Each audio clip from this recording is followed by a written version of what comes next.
This is my Econ 201B part 2 of the exam presentation on Samsung smartphone industry analysis.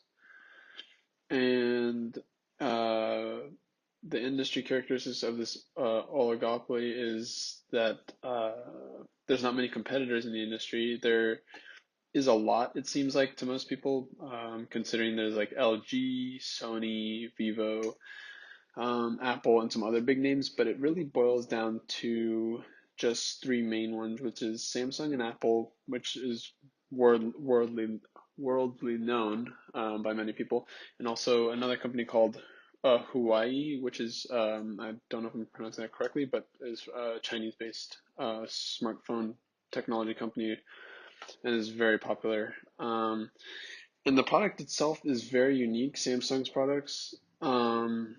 They offer a bang for your buck because of the technology they use within their phones, and that's what sets them apart from the competitors' smartphones out there. They offer more for a cheaper price because most people have iPhones. I myself have iPhone, and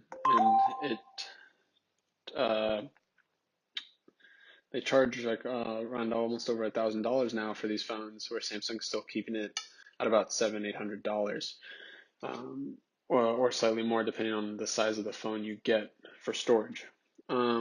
They do have control over the price in terms of setting it because they are uh, the number one leading uh, market share alongside Apple.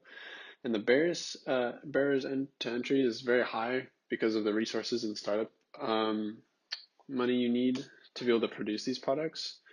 And the non-price competition and advertising is done on like TV, YouTube, social media, billboards, and often see like commercials on TV, almost attacking the Apple smartphones, which is kind of interesting.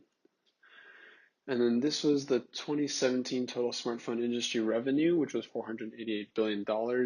And as you can see here from this graph, from 2013 to 2017, there was a increase every single year.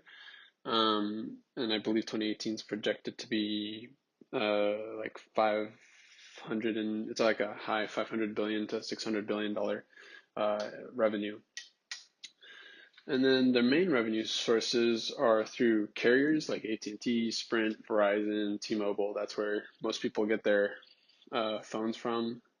Also, like stores like Best Buy, Costco, Target, and Walmart are other places to purchase their phones from, or straight from Samsung's website or other websites that sell Samsung smartphones.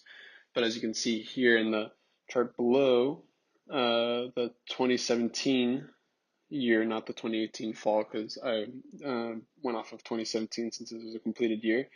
You can see the percentages of the market share there, and the top three are Samsung, Apple, and Huawei. And then the other competitors listed below, I didn't consider into factoration since they're not as big, and not many people know who or what they are.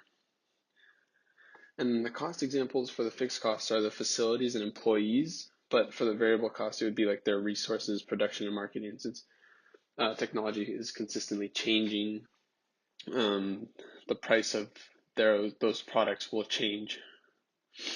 And based on that, Samsung is an economic profit uh, because they are the number one market share in the smartphone industry, and they're able to produce their product at a lower price than their competitors with more large consumers owning Android devices. Since Samsung is considered an Android device, more people own Android devices, and Samsung's offered more and is more cost effective.